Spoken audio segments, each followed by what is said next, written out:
Rain. I will be the tech person in the room today for the community development webinar, and we'd ask you to stay on mute unless it's your turn to speak, and if you don't have a headset, we will also ask you to stay on mute. This is August 14th, 2019, and this meeting's being recorded, and I will now turn it over to Jane Stallman. I am complete. Welcome, everyone. It is really our pleasure to be hosting this webinar today. I speak for Kathy, Jennifer, Seva, and Robert, who will be on shortly. What I'd like you to do right now, and I think everybody can do this, is to go to the map on the right side of the screen. I'm going to move it over a little bit because I think most of us are in the Western Hemisphere. Go to that little purple dot up there and move it down to where you currently are. We'll get a sense of where we all are in the room. I love this little map. I just think it's so much fun. Okay, we're spreading out across the U.S.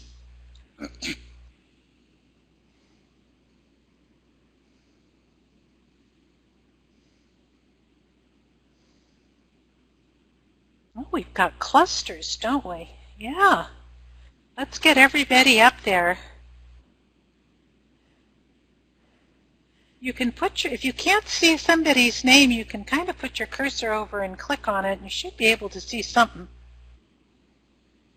Is everybody seeing how to do that? Raise your hand if you aren't, and we'll help you figure it out. I think we need more people in South America. That's what I think.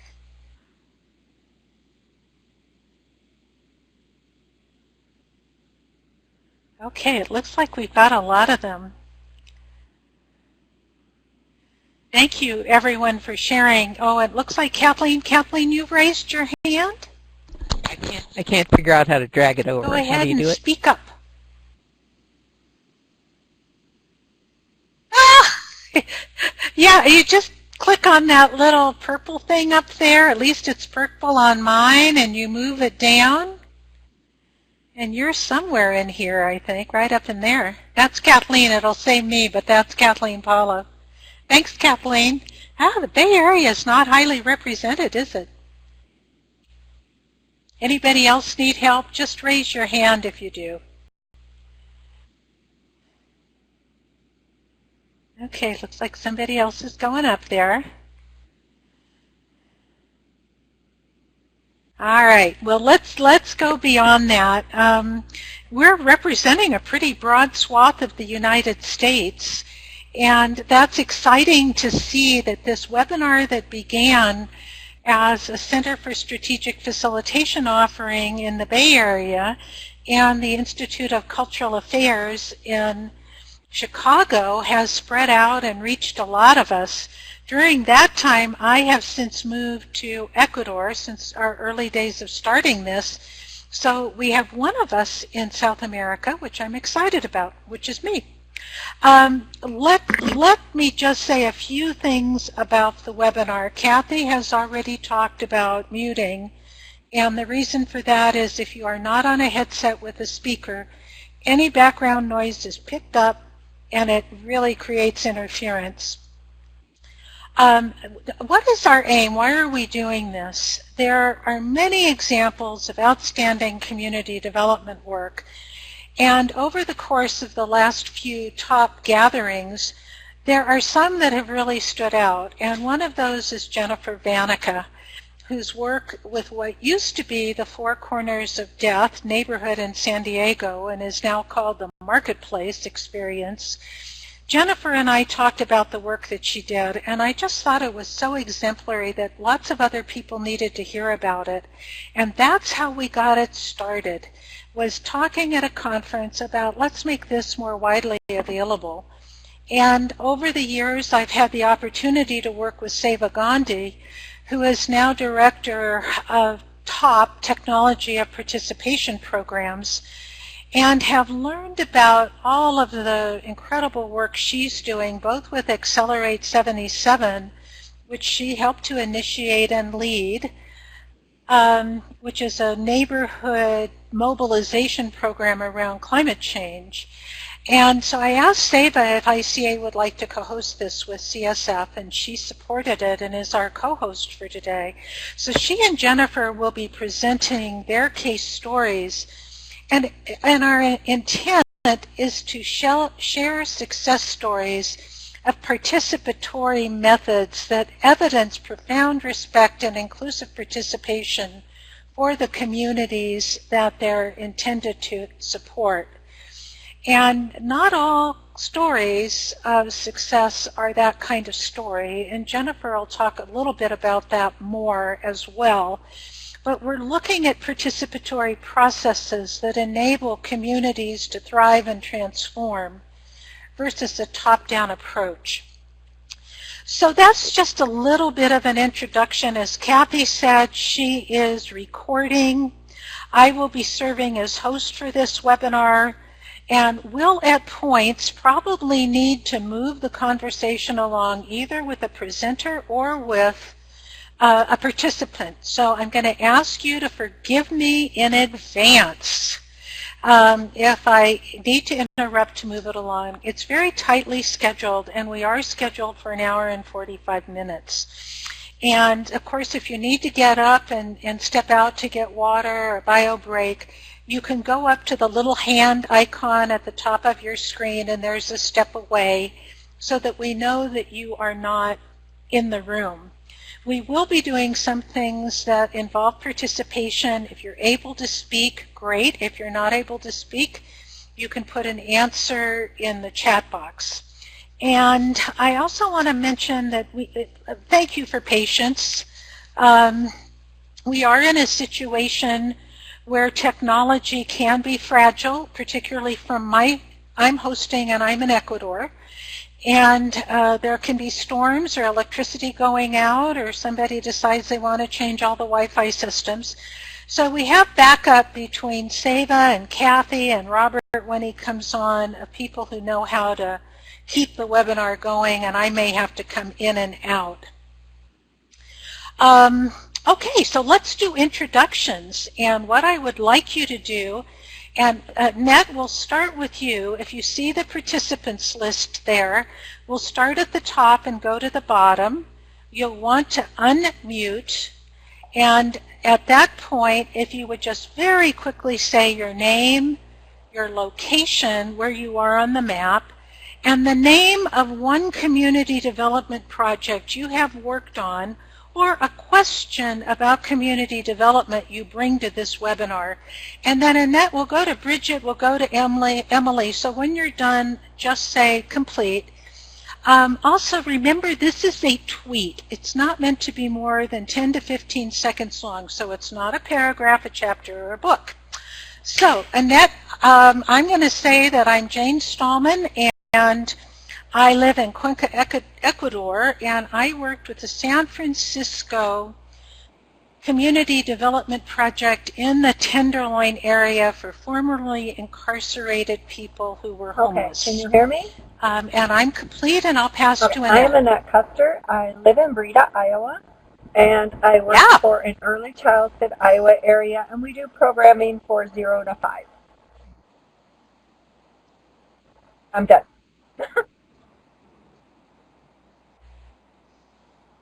And what is one community development project you worked on, or one question you bring to the webinar? Event, and it's a multicultural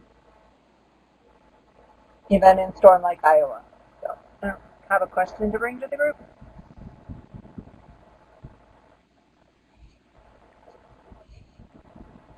Hi, this is Bridget Riley. Great. I'm calling Okay. from Minneapolis, Minnesota. Thank you. I've been part of building a Midtown farmers market in my neighborhood.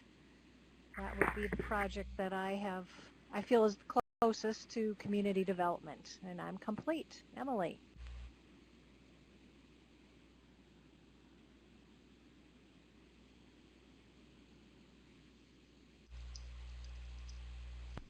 Jean, I I've invited some people to, yeah, I've invited people to type, so some Emily, are are there. you So I, on?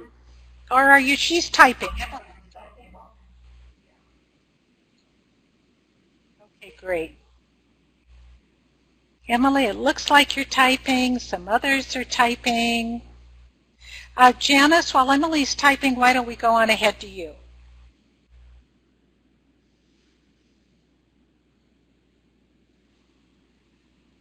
And I'm not seeing Jasmine. Jasmine, sorry if I said your name wrong. Are you able to speak? All right, looks like we've got some typed into the type box. And let's just read those off, and we'll cover those. You can scroll, everybody. Tavia is in Colorado and has worked on a community development project in Cambodia focused on water, sanitation, and hygiene. How great. Thank you, Tavia. Emily, hi, y'all. In Washington, D.C., working on projects supporting CDFs to embed health and equity into their lending decisions. Emily, might you type in just what CDFs are? Or if someone else knows, Hi, Jane, go ahead and speak up.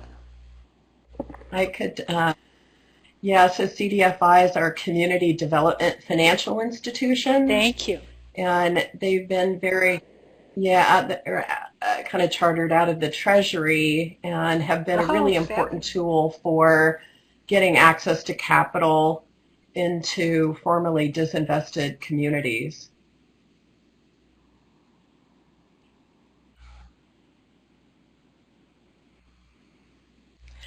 Thank you, Jennifer. And Emily, how exciting that you're doing that work. Let's go on down. Is Jasmine, are you able to speak, or are you not online? Hi, I'm Callie Silverman. I am located right if not, let's go on to Callie. Philadelphia, Pennsylvania, and I was most recently in Bogota, Colombia, working on a placemaking project creating safe routes and public green spaces with a community there.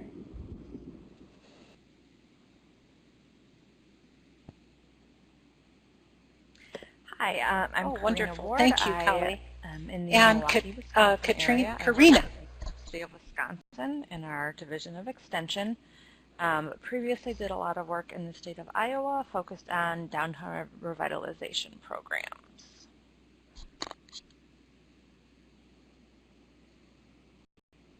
Yes, hi, it's Kathleen Paulo. I'm in Oakland, California, and Kathleen. I work in public health, so in health-related kind of larger projects, but not, I think, some of the things that you're talking about.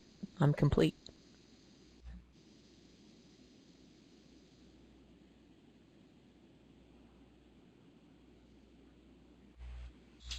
Thank you. Sure. Hi, I'm Lori Ferguson. I'm located in South Central Nebraska. I work for an economic development district in a 13-county region, and I work primarily with our rural communities in the region, helping them to access federal and state dollars through grants to do things for public works, downtown revitalization, housing, and disaster recovery. And I'm attending today just to learn more about community development techniques that we can pull our people together and move forward with. And I'm complete.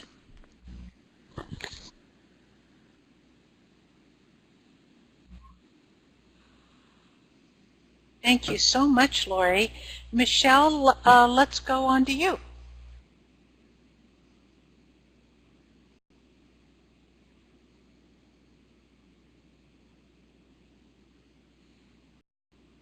Okay, Michelle wrote down here, Ypsilanti, Michigan, work at Washtenaw Area Council for Children, a child abuse prevention agency, community development project focused on youth resiliency, addressing anxiety and suicide complete. Michelle, one of the threads we're going to have at our next conference is on youth development. It sounds like you've got some great material to put in.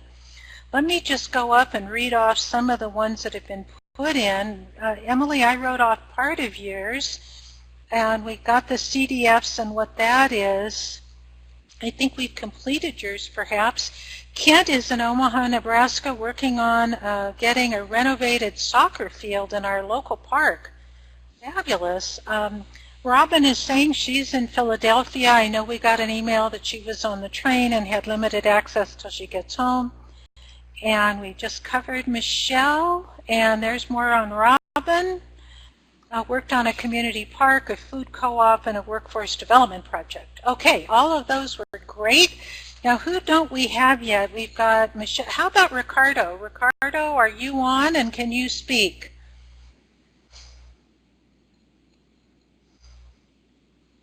Kathy, you may need to help Ricardo get connected in. Well, there he is. He can't speak. Ricardo, you can type in where you're coming from. I happen to know you're in Ecuador with me. So just type in the answers to the questions that are up here on introduction, and we'll get back to you. And is there anybody else that we've missed that I have not addressed? We'll get Ricardo's in a minute. And that, we got yours? Okay. I live in Ecuador and work in community managed travel in rural areas. Ricardo, it's wonderful to have you on this call. Ricardo also manages an Eco Hotel in Guayaquil, and if any of you come to visit in Ecuador and come to see me, you may come through Guayaquil, and he has a great hotel that supports local communities.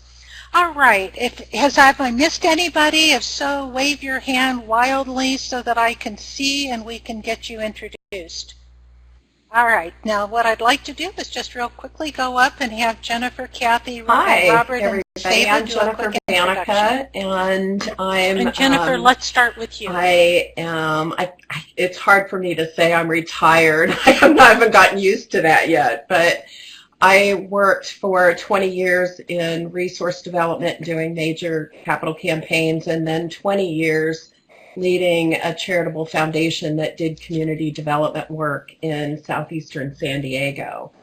And now am still doing some trainings, and also just recently published a book. Hi, this is Kathy McGrain, and I am in Anoka, Minnesota, on the Rum River, which is 2 blocks from the Mississippi. You know, the mighty Mississippi. We go all the way to the Gulf. But anyway, I am the technical person here today, and like Jennifer said, she's retired. I'm really retired, so this is a volunteer day for me, and I'm so pleased to be here with you all. And I will pass to...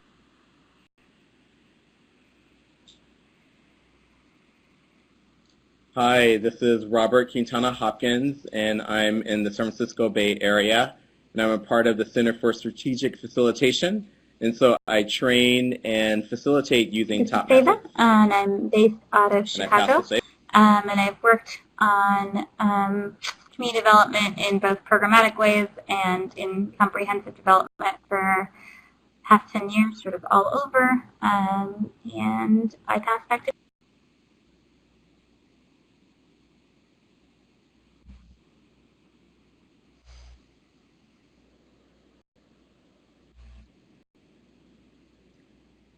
Thanks, Seva. I'm so pleased that everybody's here and that we're able to share this work with you and to get your insights and learnings as well. Just real quickly on the agenda, we're going to have a short description on what's community development, what do we mean by it, and then Seva's going to share some of her work. She's going to give us a little tiny bit of history because each presenter has limited time, but she's going to give us some work about work she's done with Uptown Austin and Chica G's, as well as her case story. And then Jennifer is going to talk about the project that she worked with, the Market Creek Experience, which was previously known as the Four Corners of Death neighborhood in San Diego.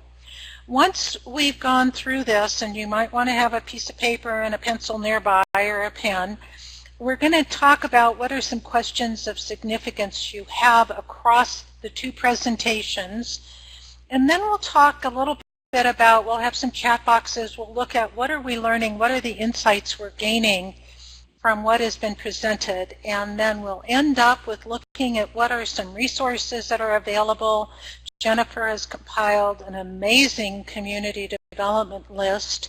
We will have at least Jennifer's, Seva, I'm not sure about yours, PowerPoints available.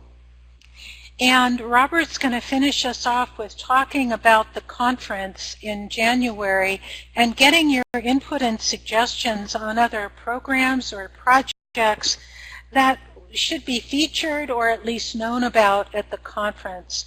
So you will be contributing to something happening in January, and we're grateful for that.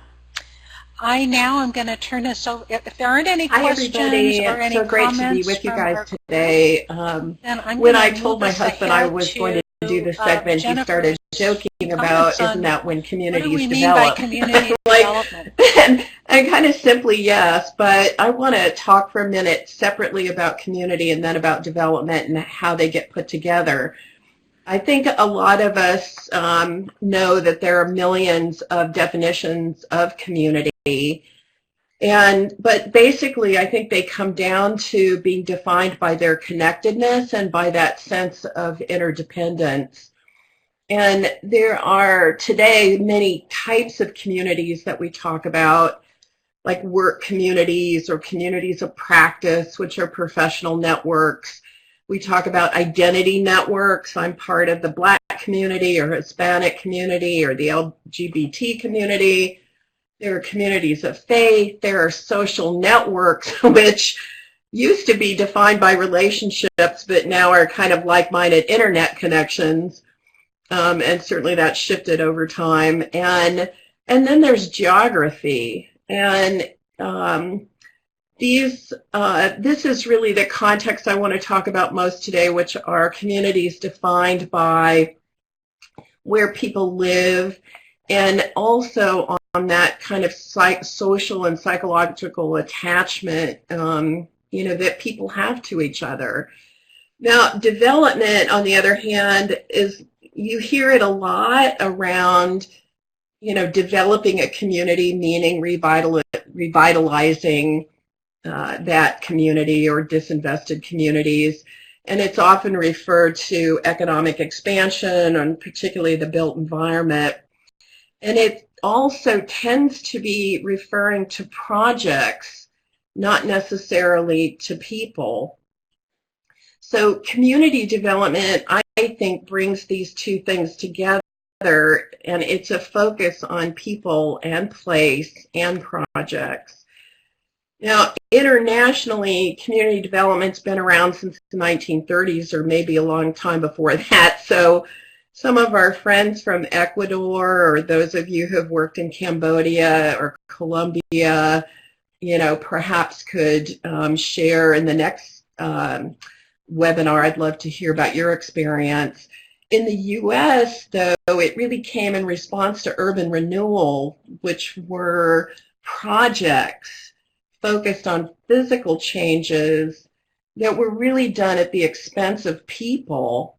So it was really the very opposite of profound respect for people and who they are and where they live. In community development, which is really an inclusive and participatory process where members of a defined geography come together to take collective action, the emphasis of focus is on place where people live, but it's a lot about how to build relatedness. It's about creating feelings of attachment and identity and belonging that can lead to inspire action and collective action. So I just want to say that in closing, I think projects that are focused on improving the quality of life in a place, physical, economic, health, environment, anything that's really working to improve well-being of place, are really need to be seen as the result of those social connectedness, So it really shifts the question.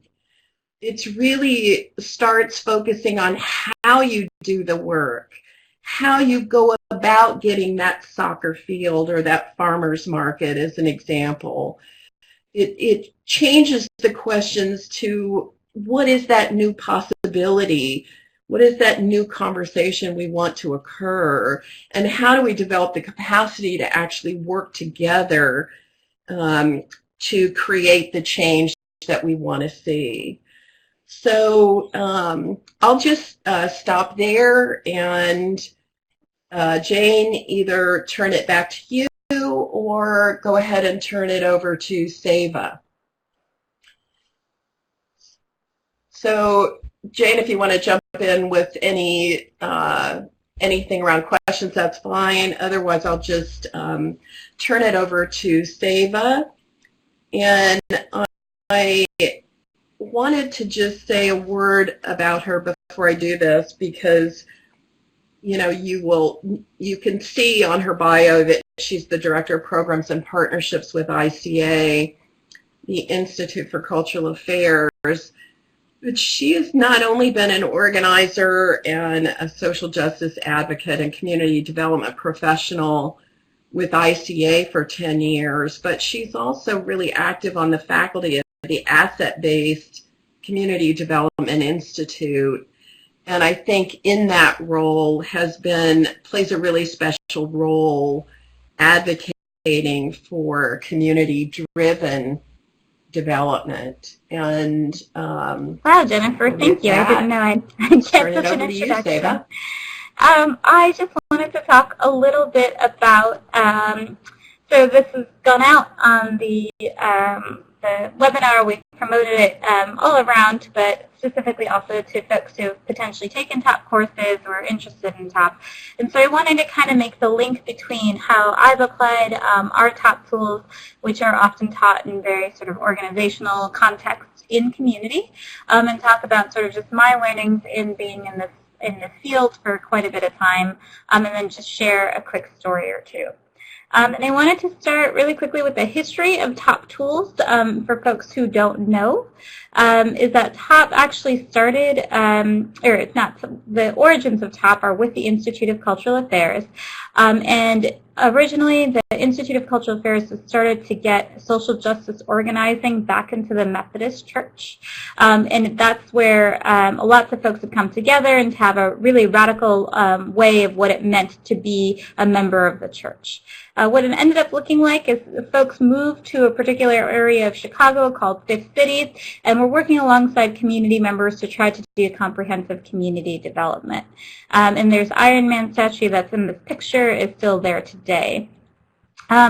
Sort of is any sort of logical sequential thing, the group of folks who had been working on that said, hey, well, we've done this in Fifth City, wouldn't it be a great idea to do this in sort of all of the 24 time zones of the world and do comprehensive community development, which was always sort of the idea that communities have their own answers to their own problems, it just sort of they need to come together to figure them out, and go do this in each of the 24 time zones. And so the next step in the process was essentially, there's a lot of pieces in between the Fifth City project and others, but there is 24 different projects going on at the same time, one in each time zone of the world, that were all just working alongside people to help them create plans of action for a change.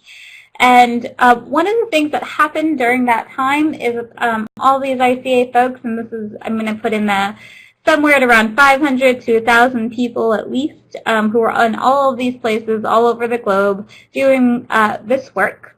It was sort of on the front end. It wasn't mission-based work. There was no religious component to it, but it was on the front end of a lot of that international development work that ended up happening a lot in the 70s and 80s, and then sort of went on to the 90s. One of the things that happened was that they come back for what was called global research assemblies and say, what is it that we're learning about how communities work? What is it that we're learning about sort of how society is structured? And what is it that we're learning about group dynamics and processes? And I share these, and these are sort of simplified. The analysis that they had come up with is that in society, there's sort of a cultural pull, which is our meaning making and our significance and the ways we communicate and sort of our community piece. There's the economic piece, which is sort of the way we do trade, which is the way that money and finances and all of those pieces work.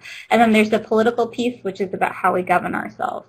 Their assessment in all of the places that they had been working with, which I would probably still say is true today, is that the economic was dominating the social process. And so our meaning making was really sort of being dictated and dominated by economics, and sort of our politics was also being dominated by that economic pull. So we are the Institute of Cultural Affairs because our job was to rebalance the social process. If you can imagine, sort of push that on that top of that triangle to say that we're here to help people make meaning and significance again of their lives, of their time together, of their communities, and co-create plans of action. And through that work, we're helping sort of rebalance that social process and not having those others be the only that dominate.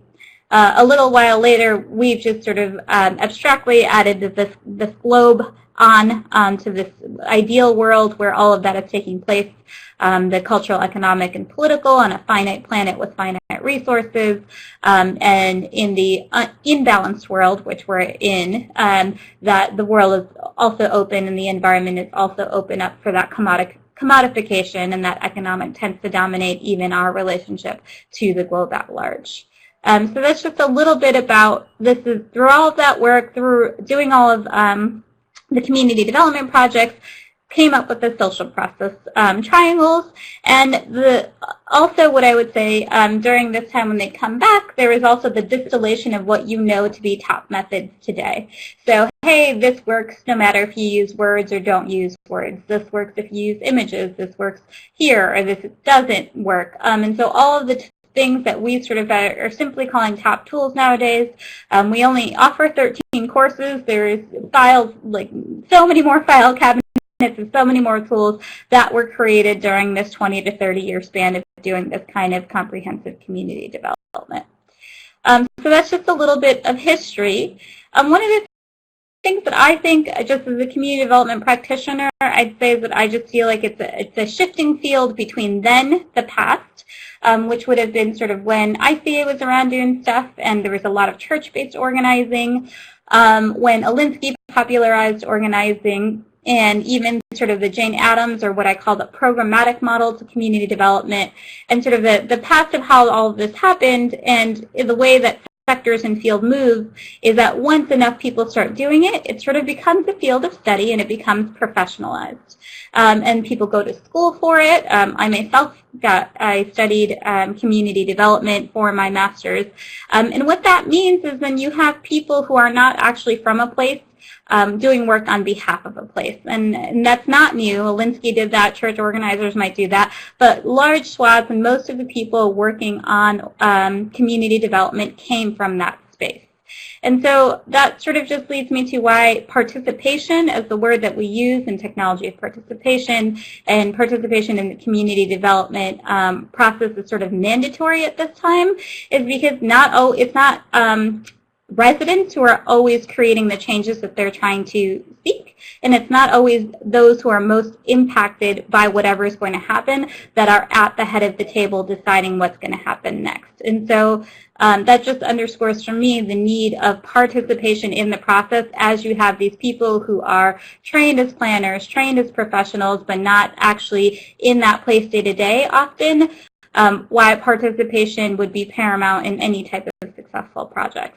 And I think we are trying to get back to the place where that it is local people and the residents themselves that are shepherding it forward, shepherding whatever community development looks like to them forward, and moving away from having the people who are steering it not being sort of outsiders. I just wanted to say, Jane, am I okay on time? I'm going to go assume I am. so I can start talking about a project at some point. In the planning cycle, there's lots of different ways to say it. You may agree or disagree with the 4 little chunks I have here. There might be 7, there might be 10 chunks. I like to chunk it out this way because it's pretty simple. There's the analysis piece where you're trying to figure out what's happening. There's the actual planning for community development. There's implementation, and then there's evaluation. What I just also wanted to offer is that there are so many participation-based tools in all of those different chunks and segments. I don't know why my little N on evaluation got put down. But I just sort of named a few here in the analysis. If you've been through TAP courses, if you've taken TFM or TSP, they fit into all of these 4 segments. And there's a bunch of other participatory tools that are outside of TAP, which you could always meld in with TAP in terms of getting that engagement, getting that ownership, and moving a plan forward using participation. And the one that I actually, and there's a link right here at the bottom, it's my most favorite website. It's out of Kansas, Kansas University, the Community Toolbox. They have a DIY 18-chapter way of anytime you're doing any type of community work, organizing, planning, development, any of it. They've got tools. One of the last so layouts. Put that little link in there. Be great to have it there. What I wanted to talk about, sorry, go ahead, Jane.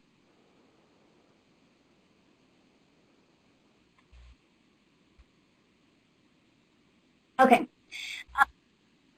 Sure. What I wanted to talk about really quickly is in this sort of, if we're talking about analysis, planning, implementation, and evaluation, for me, one of the key places where TAP shines is in that planning portion. It's so unique in its approach, and we talk a lot, for those of you who have taken TAP strategic planning or are conversant with it, or maybe you haven't, you've taken TFM or haven't taken anything TAP, that we have the 5 sort of beats of sort of doing that environmental scanning or prep and design. We do the broad-based vision of where do folks want to go together. We do the underlying contradictions of what's standing in the way, actual strategy, which is helping us deal with our blocks and moving us towards our vision, and then implementation. And I just wanted to talk about these beats applied to community planning, and I found them to be extremely successful. And the way that a lot of times we talk about it is for like an organizational strategic plan. It's a 2-day thing. And when you apply it in community, it looks way different than that. But I think the cadence is what I really find to be most helpful. And I was just going to go through 2 different ways of application that I've applied the tools, and there's a million other ones, and I'm sure you all have as well. And one is on sort of programmatic work and building out programmatic work through participation. A lot of times nonprofits will sort of have their own ideas and programs. We like to say that our ideas are always responsive to community, what the community is actually requesting, and we co-create our programs with our community. And then the other one is just sort of a using it as the underbelly for like a quality of life planning. I partner a lot with LISC here in Chicago, and how you can build in using our planning process into something that is way more sort of a robust or traditional plan that a planner might put together. And one thing I wanted to offer is in 1976, ICA did this really funny thing where we had a town hall meeting in every single county in the United States. That was in 1976. I don't actually know. It was upwards of 500 meetings in a year. And they had, using basically the same beat I just talked about in strategic planning, but in a 1-day town hall forum of getting sort of projects rolling in all of these different communities and getting a sort of a, it's been fun archival process to see where every county in the U.S. was in 76. So the 2 examples I just wanted to offer, because I think it took me a long time in my TAP world before I could understand how they could be applied so nicely with community and community programming and other things, is that this is a coastal zone series. So what we had done is we were working with NOAA and Illinois Department of Natural Resources and said, hey, we'll do a community planning process. And we actually didn't know what the outcome would be. We knew that we would have some sort of coastal focus, but it was going to be with people who lived along the coastal zone. Lake Michigan is considered a coastal zone here in Chicago. And you'll notice, if you're familiar with these tools, we started off with sort of a wall of wonder in Uptown, and sort of taking people through in the community and getting everyone on the same page about where we are and how we got here as a community. And then we sort of went through, co-created a vision with people from the community, and then came up with these sort of 3 things that we wanted to do moving forward. And then we were able to build out our internal organizational programs in this responsive way, working with community on this. So I just wanted to offer it's not comprehensive community development, but it's program creation for community development using those beats that I was just talking about in terms of strategic planning. And then the other one I want to offer, I don't have a ton of time, these will just be kisses to both of these, is one that I work a lot, as I said, with LISC here in Chicago. And it's been fun because they actually have gotten over 800 people to participate in a consensus workshop. I'm trying to find some pictures. But they have sort of adopted that same beat of what is it, moving away from that issue-based of like what's wrong with the community to what is it that the community actually wants to do and be together, and then moving through the blocks as issues. I can't find the picture I'm looking for. And then creating these strategy ideas that are implementable, and then hopefully having things that can be implemented within those communities and not a plan that sits on the shelf. I've lost my picture, but I would say in this quality of life planning process, there was at least over 1,000 or 2,000 people that were engaged in that process. Thank you, Seva. Using top tools to help co-create this quality of life plan that was then given and immediate pressing questions for clarification before we move on to Jennifer's presentation. And if there are, please just raise your hand and we'll address them. We're going to have questions of significance later. But if there's something you just can't move forward with without asking that's clarification, now's the chance to do it. I'm looking for any raised hands, and I'm not seeing any. So I think in that case, we'll move on to Jennifer's presentation.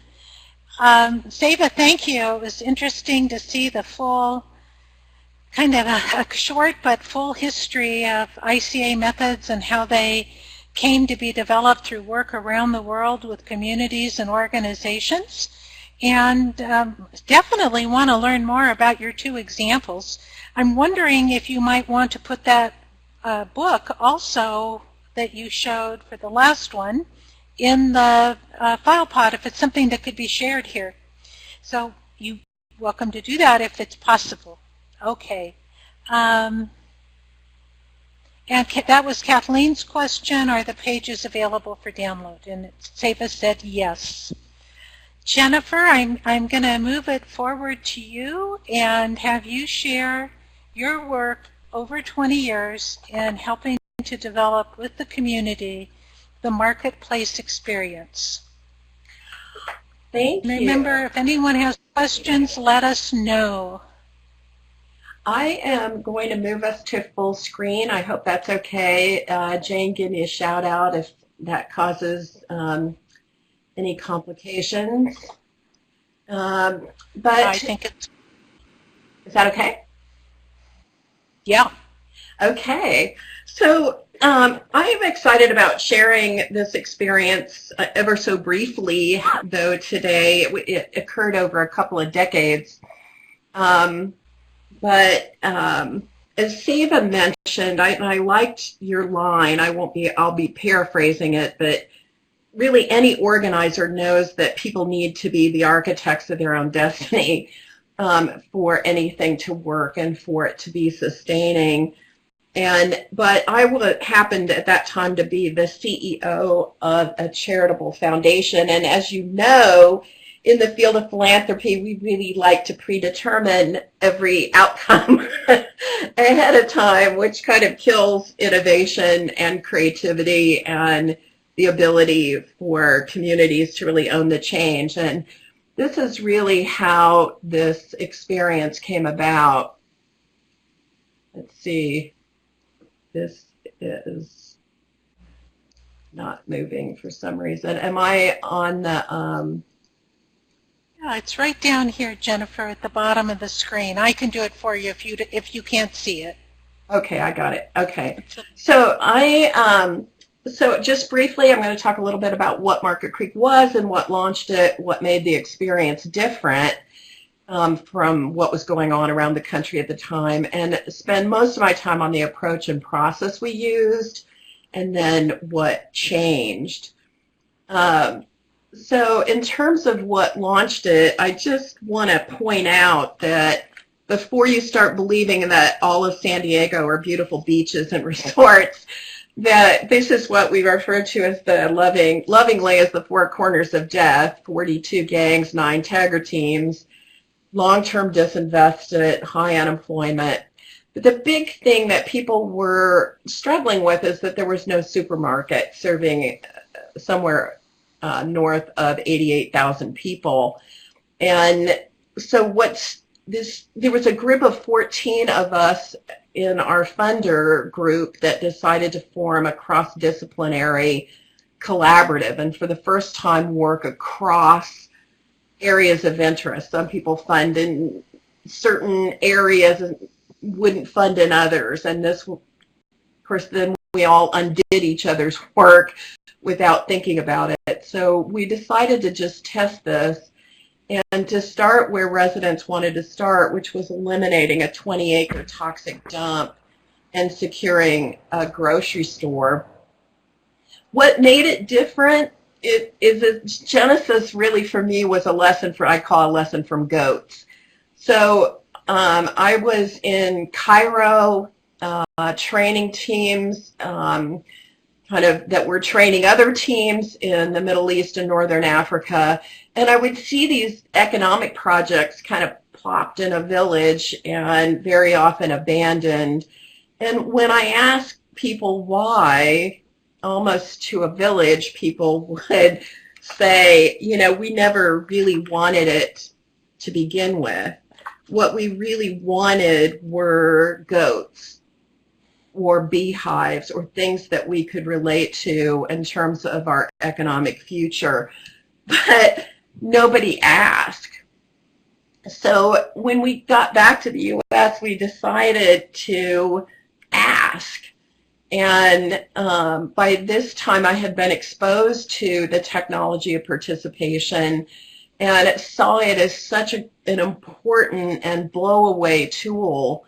And the group agreed to say, what if? We asked residents what they wanted and valued and needed. What if we actually valued their expertise and experience and ownership of change and put them in the center of all the planning? We actually also agreed that we would take risks we weren't normally used to taking and build a culture of innovation and inspired action. And so, as I said, the connection to TOP gave me, I think, 3 things that were critical to doing this. One is TOP's ability to be uncompromisingly inclusive in how it works, big emphasis on contradictions, what's standing in the way of change, and then the ability to use it to build ownership of action. So in those days, traditional funder-initiated comprehensive community initiatives looked something like this. We set the agenda, we picked a lead agency, we made 3 to 5 year grants, we had arm's length research to inform what the barriers were, and we none of us did any thinking about sustainability, and then we wondered why nothing ever was sustained. The Market Creek experience decided to flip that and to put residents in the center to set the agenda for change, create diverse working teams that would have shared decision-making and control implementation. The funders, that collaborative, and it was like doing a pinky swear, decided that we would provide space, food, childcare, translation, studies that residents requested, that would be vetted by them, and momentum support for teams rather than agency grants. And we would do community listening extensively and assure that those teams were in charge of naming the barriers and determining the pathway. And this was very interesting because sometimes those of us sitting outside the situation interpreted the data one way, saying there's a shortage of childcare. When we got into community, broad-scale community listening and teamwork, it turned out there was really a disconnect between supply and demand. So we would have gone about undercutting people's businesses and solving the wrong problem. And we also decided that we would start out with the end in sight, to use Covey's line, and have intentional structures for long-term resident ownership. So the process, and this took a while, this was developed over time, but the definition we felt comfortable with was this one, which was that resident community change is a comprehensive approach to neighborhood strengthening that is built on the direction, decision-making, and co-investment of people who live and work in the community. And people really responded to this in an amazing way because they really felt that if they had their hard-earned money on the line, they would make different decisions in relationship to the project. And eventually, as you know, the project went public. People could buy stock for $200, and it was an extraordinary effort. And I think up front we thought it might be a way to counteract some of the downside of gentrification as people developed the beauty of their neighborhood, because as owners, they would be able to take advantage of that increasing value and benefit directly. So doing participatory process and community development over a long period of time, the thing that shifted for me is that we realized we had to redefine what comprehensive meant, that we couldn't do all things at all times, all out of the chute. So instead of aiming individually at social, economic, physical, and political goals, we would aim at these bold goals, or what we called head pins, and then plan across social, economic, physical, and political impacts. So, so that the work could not get disconnected. Because as we know, when economic bottom lines become more important than social and civic cohesiveness, they can undo each other. And we also learned that we had to discard this idea of evidence-based work, which is just getting hotter and hotter around the country, and we would instead use a discovery-based learning approach, and I can show you how some of that happened. When we started out, we knew that we needed a process that could include all people, not just those affiliated with an organization, because if you work with a single agency, you tend to get residents that are attached to that agenda, and it's very hard to get unaffiliated people to join in. We also knew that we needed a way for people to enter and exit frequently. Life happens. You have to let people off for whenever they need to come and go. And also people don't like to feel like they're signing up for a life sentence when the blight is absolutely overwhelming. So, so we needed to be able to mobilize immediate action, but allow the vision to be increasingly dynamic and to emerge and get at really huge underlying barriers that are caused by disinvestment in our history of race and class, and in particular race and real estate. And then allow for rapid course corrections. If you're taking risks, you want a pretty clear learning agenda, and people were asked, what do you want to learn? How do you want to learn it? Who do you want to learn it from? And help people see a beginning and an end. which is why we ended up doing a rapid rotation of action. I just want to share 2 slides on process to give you a visual aid of how the teams worked and how they grew and expanded over time. Everything was grounded in large-scale community listening, living room meetings, surveys, planning circles. A call to action went out to a large resident, any resident that wanted to be involved and engaged.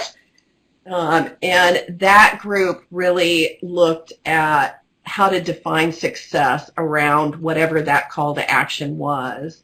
And those teams were very time specific. We're working on the art and design of the architectural character, say, of the project, the first project. Defining success occurred in these large teams, and then working teams were launched to implement that work.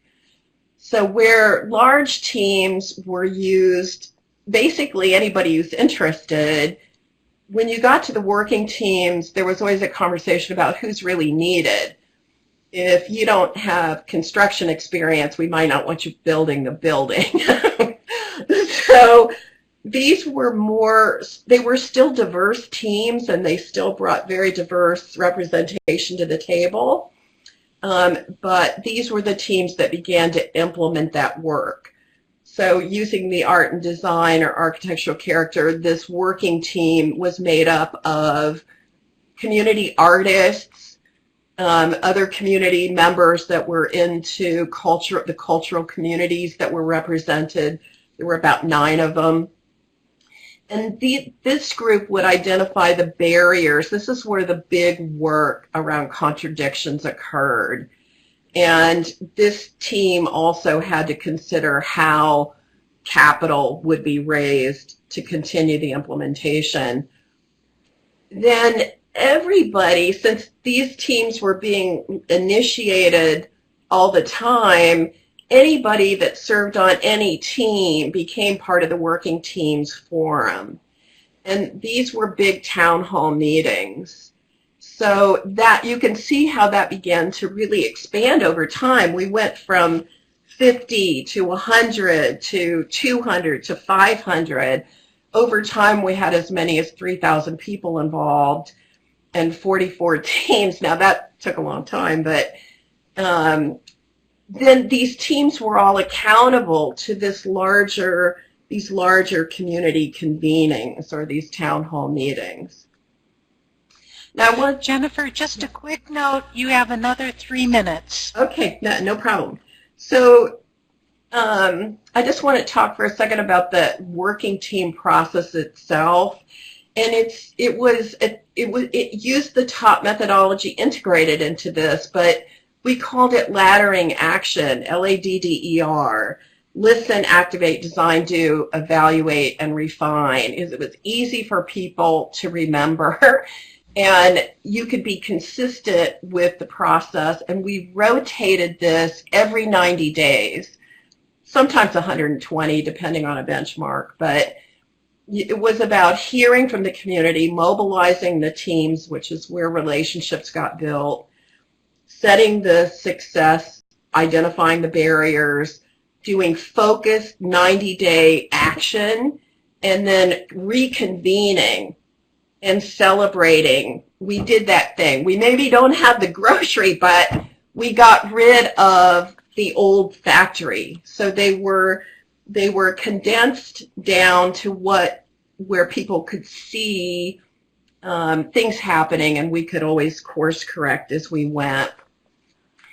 Some of the key lessons over time, there were many, I have a whole book on them, but were about this thing about community listening never stopping. You know, we were constantly with almost, permanent teams out doing community listening and creating these forums for serious debate and deliberation. The process itself had to be condensed and compressed. We couldn't take 2 days for strategic planning. We had to condense it down to 1 to 2 hours. We had to do short-term planning cycles. And that allowed us to get real-time strategy, not 2 or 3 years out. It was plan, do, plan, do, plan, do, plan, do. And that allowed the vision to expand and become more and more exciting. It went from a neighborhood shopping center to a center of culture and commerce. And the contradictions had to be named and reframed each planning period because they really shifted depending on, you know, where we were on any given piece of action. And the teams had to constantly be diversified and mixed up. Now, we had 9 major cultural groups.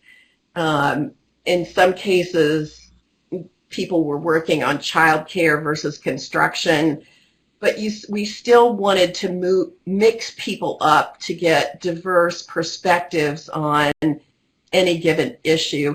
And honestly, and I'm at the end here, I think that mixing people up was critical because it was often the person that didn't have the expertise in the area that was being planned that could figure out the way through. So they wanted an amphitheater built at the center of the projects, and the Army Corps of Engineers wouldn't let us build a stage, a permanent structure in the middle of the creek, which was the only place to build. And I was like thinking I had to go to Washington to lobby, and somebody in the group said, well, what can you build in a creek? And it wasn't, you know, how do you get a stage? It was, what can you do? And somebody said, oh, you could build a dock. Well, we built a dock that has full stage production capability, that has pylons, that rises if it ever rains here, which it rarely does. And this just happened time after time. And you can see what changed. I mean, this is the physical manifestation of change, the before and after. It was the first grocery.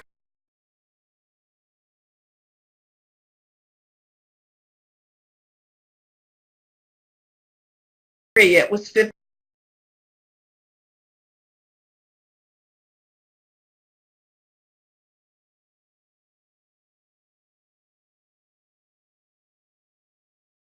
million in economic activity and jobs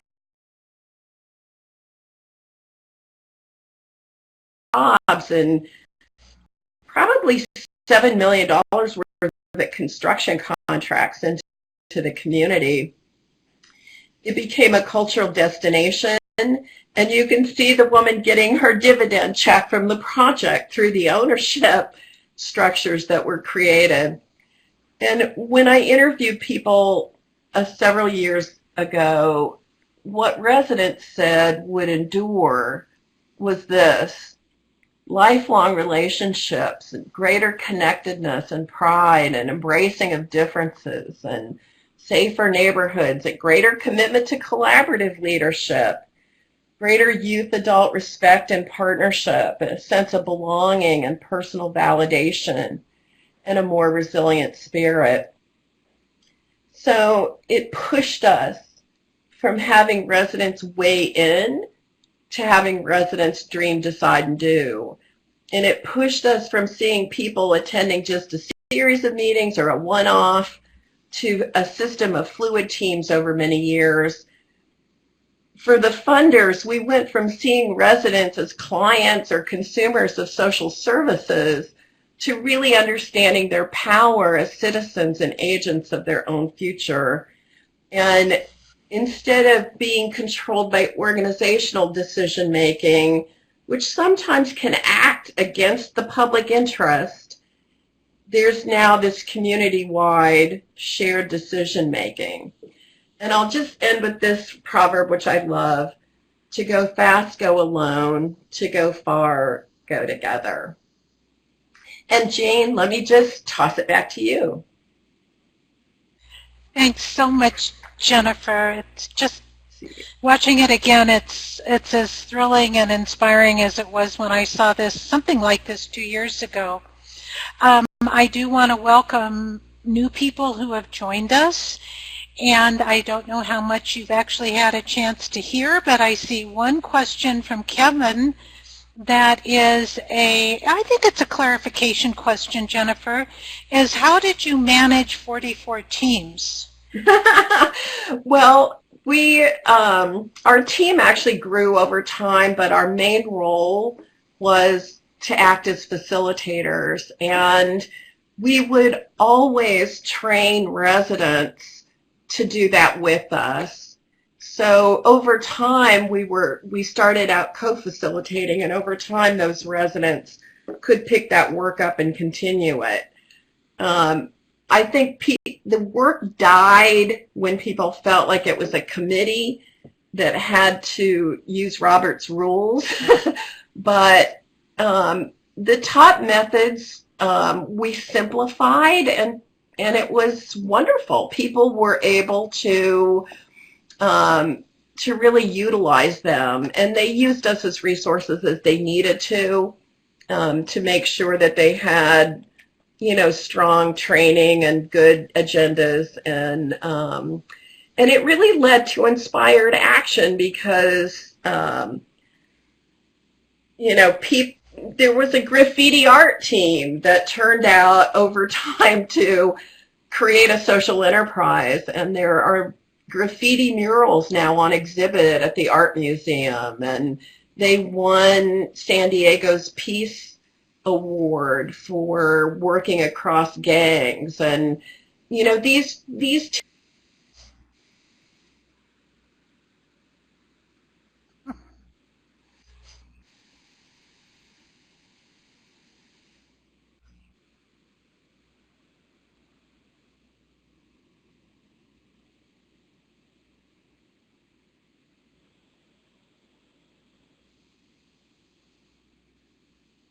Oh my God, incredible.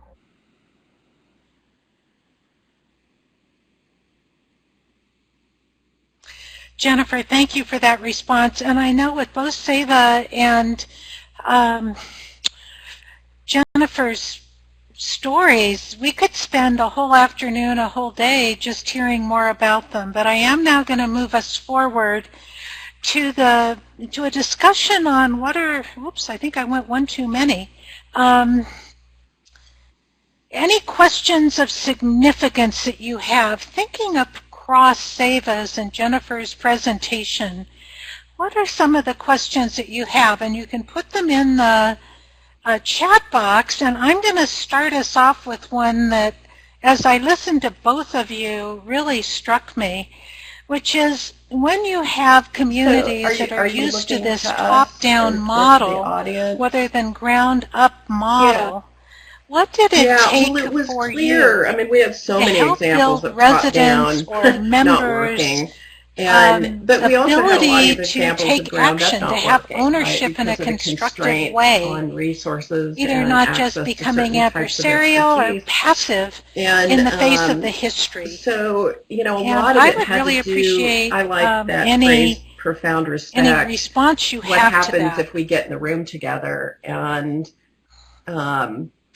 can work together, kind of drop roles and work together on what's needed to get a job done. So in many ways, it was the beauty in the middle of how people connected from outside the community and inside the community. And the outside resource networks really had to agree that they wouldn't take over control. And this is really hard. This is like being on a 12-step program. It's like people are used to solving problems. They think their frame of reference is, the way to solve it. But it reminds me of this great story that that was told by Gloria Steinem, where you may have heard it, where she's going on a field trip and sees a turtle trudging through the mud and throws it back in the water thinking she's helped it. And the professor's mortified because the pregnant was turtle was the turtle was pregnant, was trying to get to shore, and she just set it back, 3 months. So, we had to take time within these teams to really ground understanding across cultures, across class, across ages, across, all these traditional barriers, and to not be afraid to let go of control and to really use the wisdom of these teams to advance the work.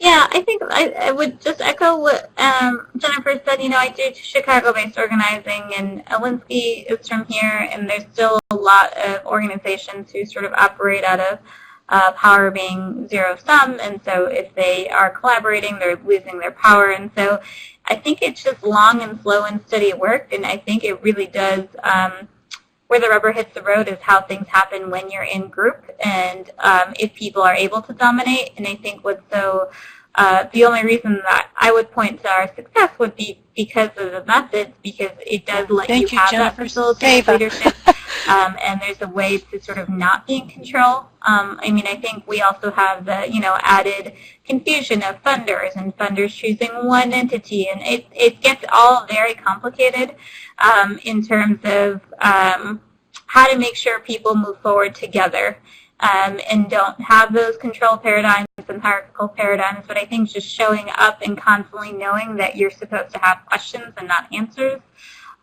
would be the way that I would say it. And I think not being afraid to have tough conversations, because I think I work with a lot of groups who are just like, oh, well, that's going to be an issue. We're just not going to bring it up. And I tend to fall on the other side of it. Is, well, if it's an issue, let's get it out on the front end so we can actually be successful throughout the project.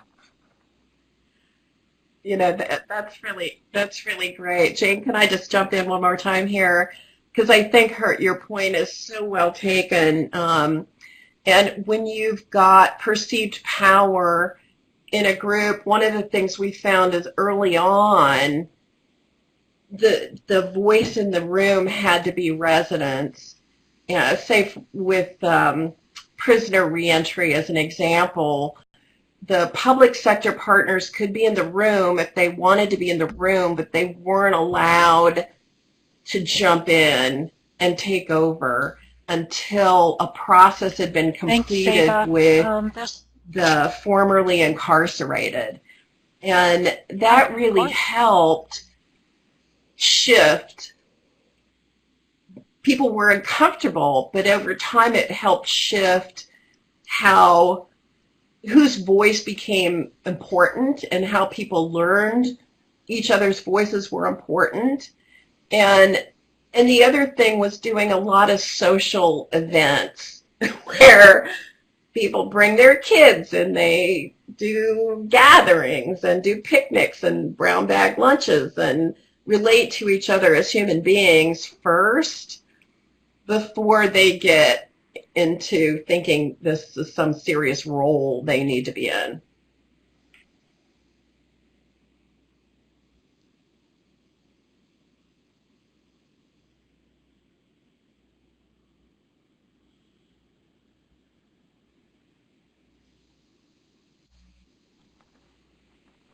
I would say that I do lean on focused conversation and doing I think people get tired of workshop methods sometimes, and so I would maybe do flip charting method, which is similar to that but different.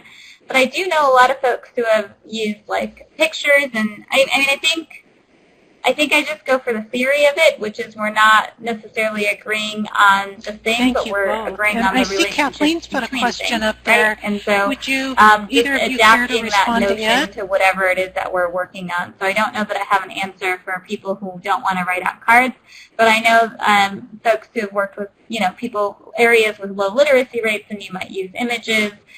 Or you can just have conversations and use flip method and other methods that aren't necessarily relying on people themselves having to do it. I don't know if that answers your question, Kathleen. If I could jump in too, I think, I like the pictures too. Sometimes people made quilts out of half sheets and different things. What I found though, we were working across 9 major cultural groups and probably altogether about 44 different languages. And we found that if once people kind of started at a table that was Laotian or Samoan, they found that somebody would be there to help get on half sheets, to capture the threads of the conversation that was going on, and that starting where people felt safe and then moving toward, these large convenings where people come together really seemed to help people's discomfort. And I worked with kids doing this. Our age groups went from very tiny up to the 90s, in their 90s pretty much, and people found a way to get comfortable in a group, in a small group, contributing to a larger group.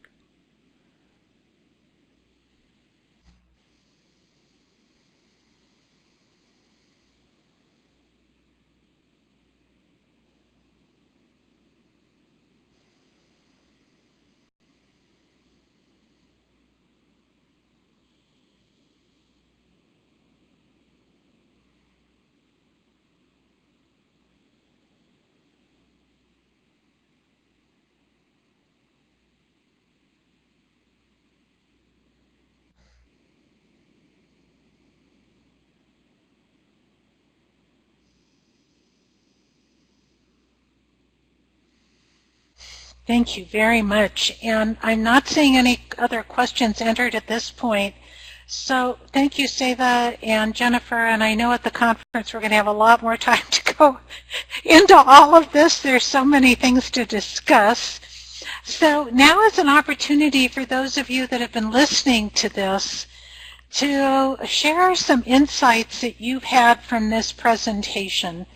Things that have stood out to you about community development, about the work of Seva and Jennifer, and then any implications you see for our role in community, our individual or collective roles in community development and with the groups that we work with.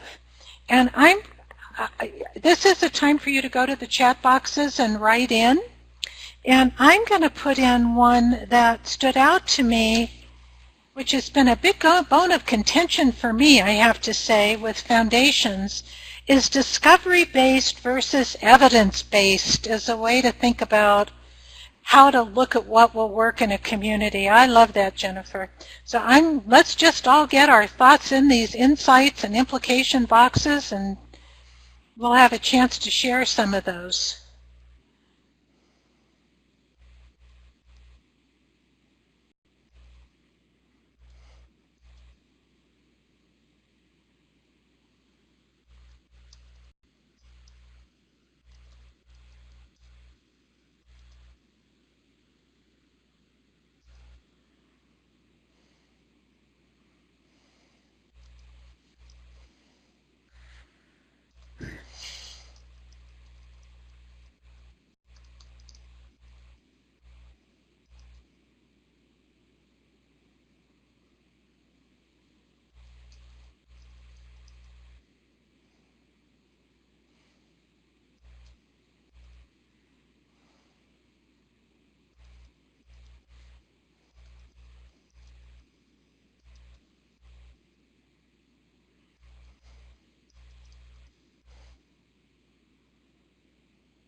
We'll just take a few more minutes to get some of the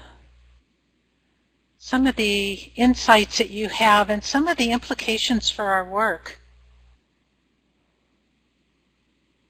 I invite all of you to contribute.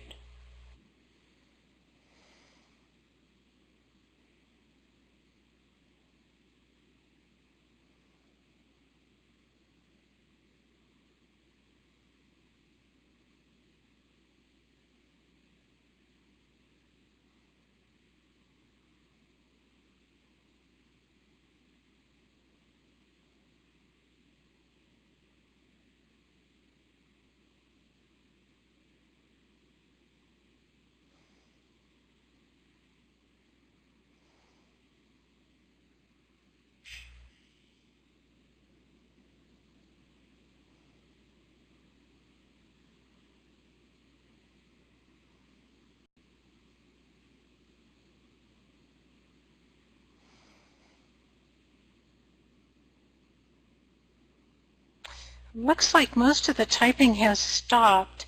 So please feel free to continue to type in as we have a brief discussion on, as you read across the insights and the implications that people have entered in the chat boxes.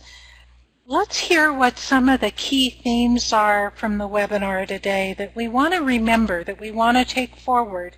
If somebody said, what are the key points that you got from this webinar? Well, I'm sorry. What are some of the things that you can say? It looks like it, and you can it took some of my writing, and then I'm working from my phone, raise so your apologies. hand, but I'd like My to phone get isn't down letting me 3 put or it in the other boxes, key but themes that something we about the can share importance with of finding others sponsors, project from sponsors, what project you've leaders learned and who are heard willing and to thought let about go of today. anticipated outcomes. Those who are courageous enough to So say, who would yeah, like we to really do want start? to listen. It just seems like even using projects like these that illustrate the Bridget success. just put, I'm going to type it we over still bump into in issues the with notepad, so Bridget. many, You can speak it too. so many folks who just don't believe that the the importance of community finding or project participants or residents can you can speak, truly Bridget? do this. Thank They you. don't believe in the process. Thank you. For people, if you just speak up.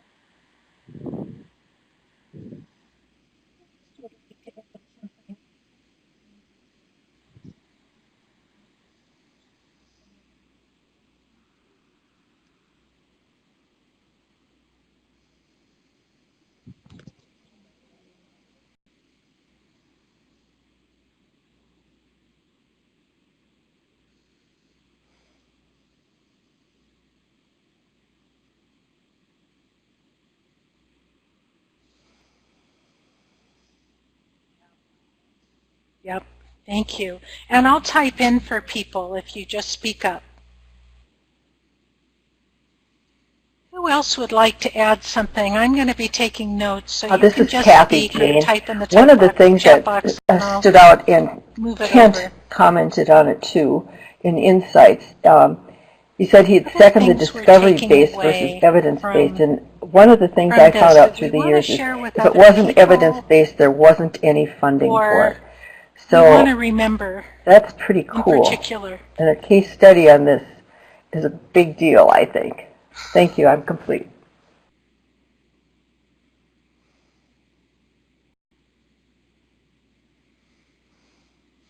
I'm going to give just another moment for anyone who wants to speak to do so.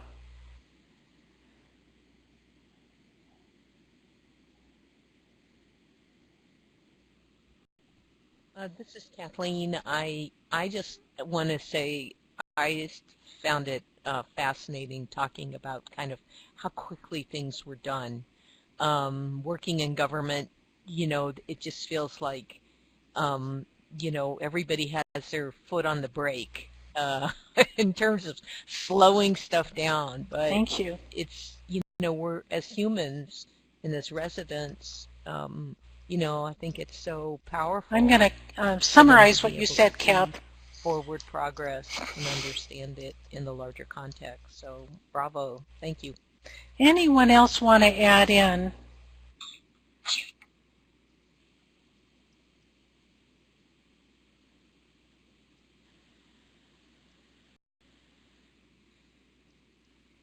Sure.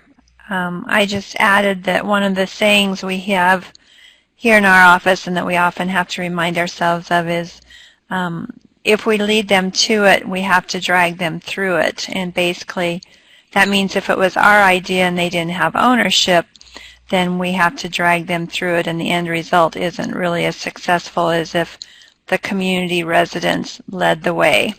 It eliminates that issue. And I'm complete. Thank you, Kathleen. Looks like Lori has added one of the things in. Lori, do you want to read it over when I put it in the notepad?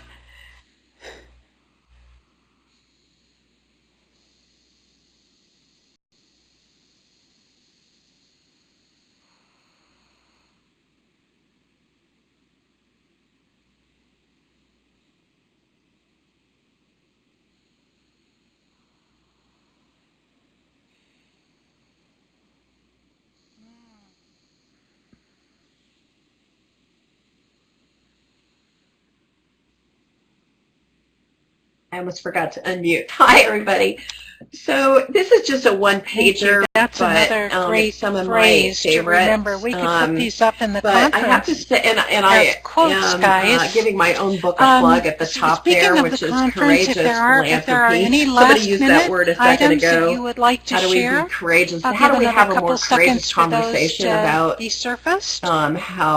How communities change, if not, and I'm going to move us on and the idea of going public Robert, in what is typically a closely held Jennifer, world. who's going to share a bit about but the at the back of the book that are she's lots of compiled in the footnotes file and pod a lot as well. of great resources for community development, many of which I wish I'd had earlier in my life that I didn't discover until I was actually writing the book.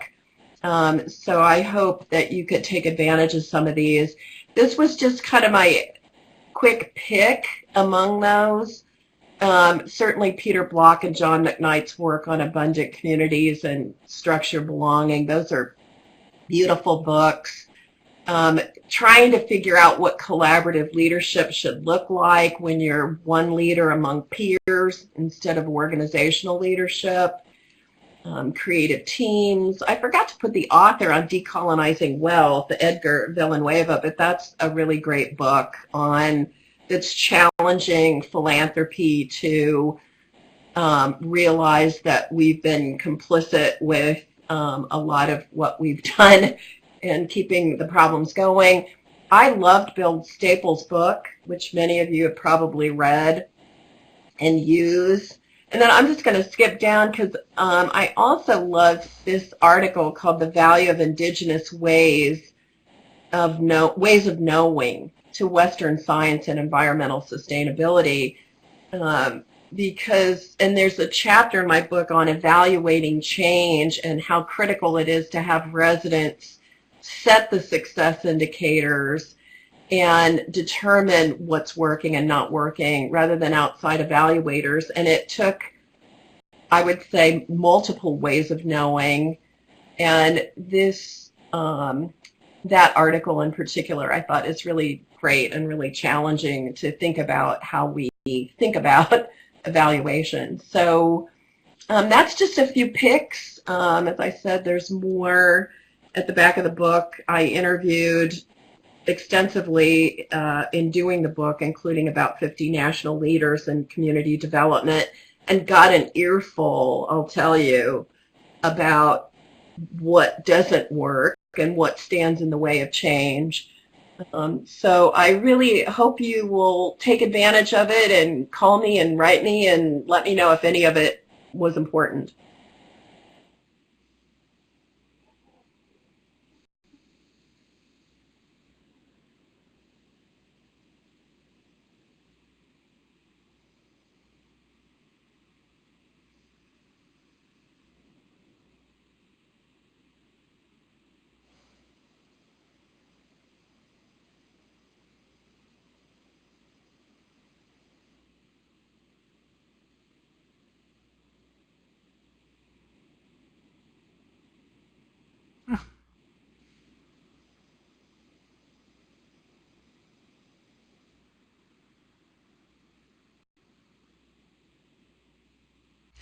And to explain, these are file 3 share pod there. All you need to do is click on a resource like the Market Creek experience. It will show download the file. You click on download. Great. Thank you, Jane. And it will be available to you. So you also can upload files. Is a membership this pod will continue to the next layout so that you have some time to download. You'll see to your right also that recommended for the ICA top annual meeting. Of the network We're gather really every excited year about the fact that we have 4 social January. impact areas. Robert's going to talk about it, and I'm going to turn this over now to Robert to share with us a bit about the conference. I hope you continue to download or upload and put any other recommendations for the annual meeting that you would like us to consider. 2020. And there will be post-gathering courses offered January 14th through 15th. And so I'm hoping that you'll save these dates on your calendar and that you will, if you've attended before, that you'll return and connect and network with your colleagues. And if you've never attended, I'm hoping that you'll attend this year for the first time and become integrated into the network.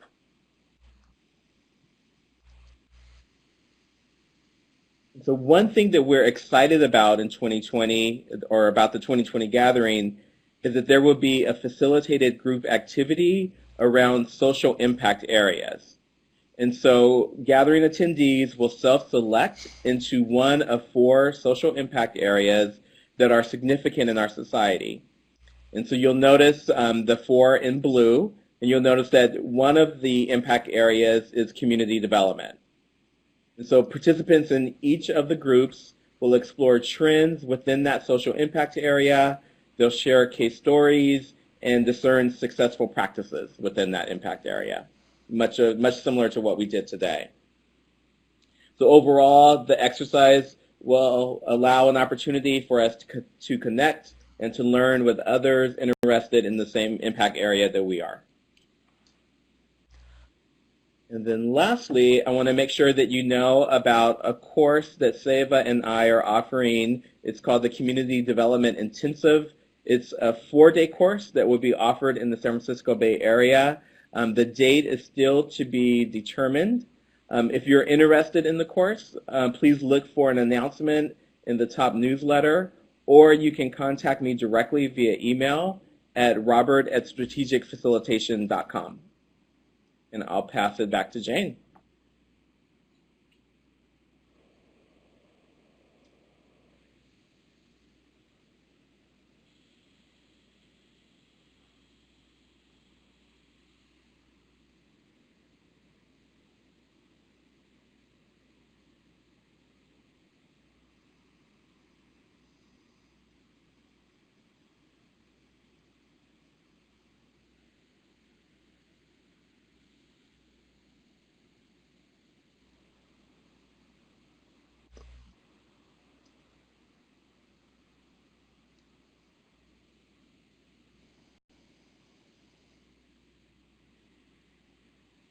Thank you so much, Robert. We're getting close to the conclusion of our webinar, and we would very much appreciate your feedback. We have 3 more environmental sustainability webinars we're doing, one in September, one in October, and one in November. So your feedback will seriously inform how we do the next ones. So you'll see a pod for what worked well today, suggestions for improvement, and one thing you're taking away from this seminar. So I'm going to give you maybe 1 minute to start entering data. And then I'm going to ask everyone, either through the chat pod, where we can read them off if your voice is not available to us, or if you can unmute and share. I'd like you to share one thing of significance from today that you're taking away. So first, a moment for typing in, and then we'll conclude with your comments.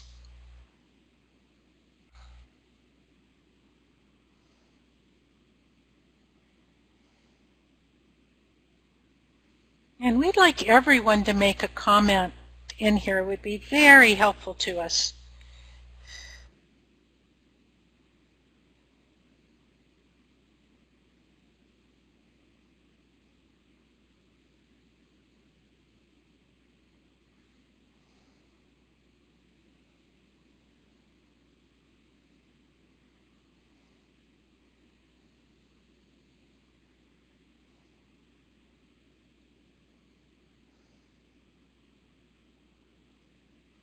Don't hesitate to give us suggestions for improvement. They will be helpful to us. Believe me, we'll use them.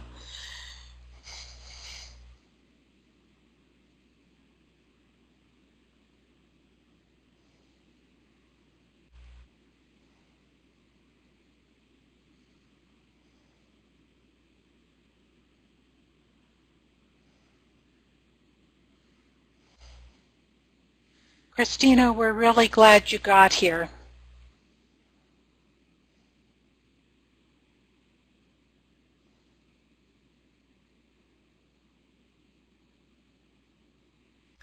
It looks like multiple people are still typing, so I'll give another 30 seconds or so.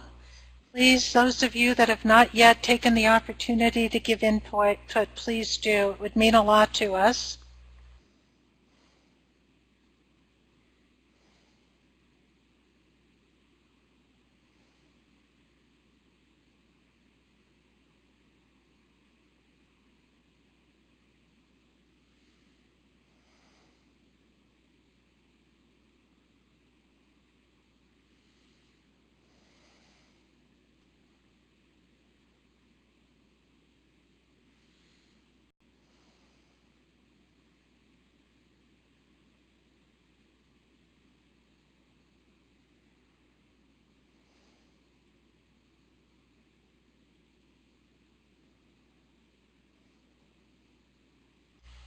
So I'm going to start us, continue typing, continue downloading.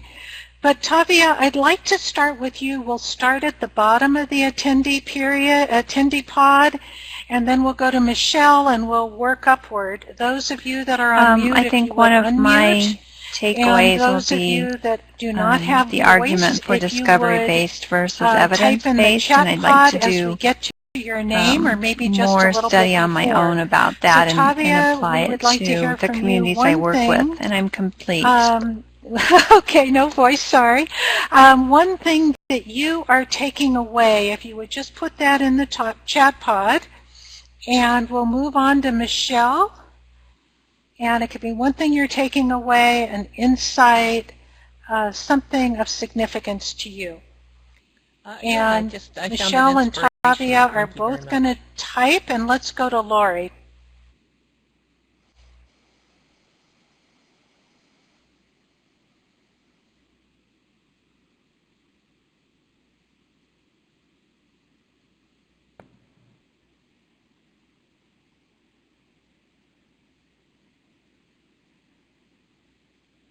Thank you. Kent, let's go to you, and we'll pick up Michelle later, and Tavia.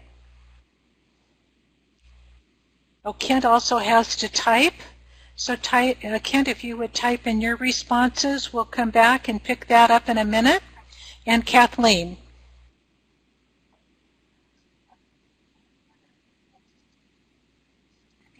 Kali. Can you hear me? Oh, good. It worked. Since I was so late, I think the best tool I could thank you all for is those download files, and I intend to make use especially of the last three. Thank you. Type.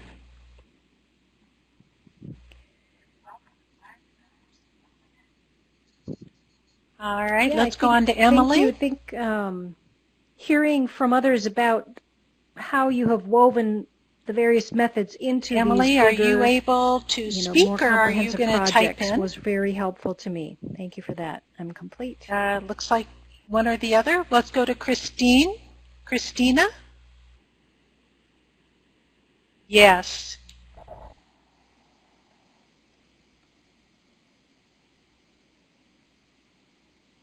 Okay. Let me go up here a little bit. Here.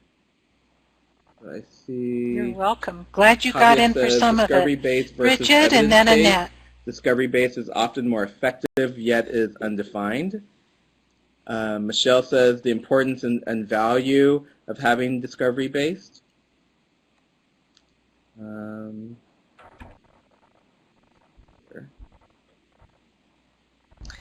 And I'm going to ask if perhaps Robert would read over those that have typed in so that we can hear them even though they may not have a voice in the room, they'll have a voice through you. Impacts. And Emily says, as a funder, this is helping me rethink my projects, impacts, and outcomes. Thank you.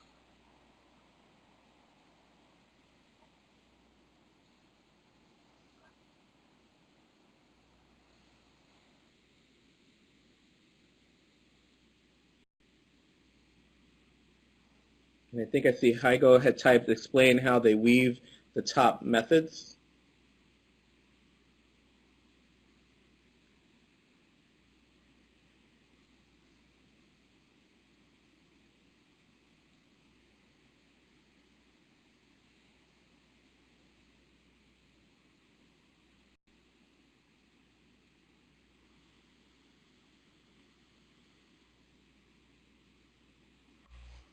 Thanks, Robert, for reading those over.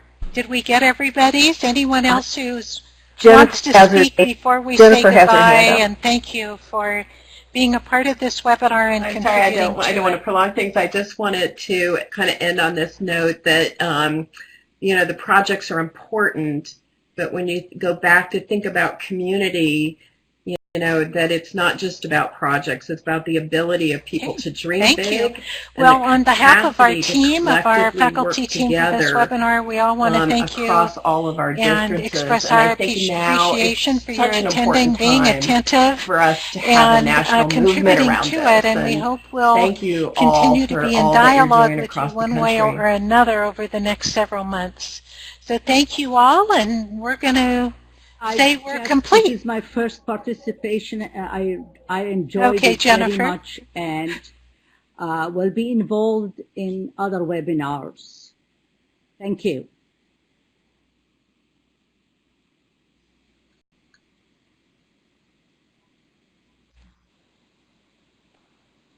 Thanks, Jane.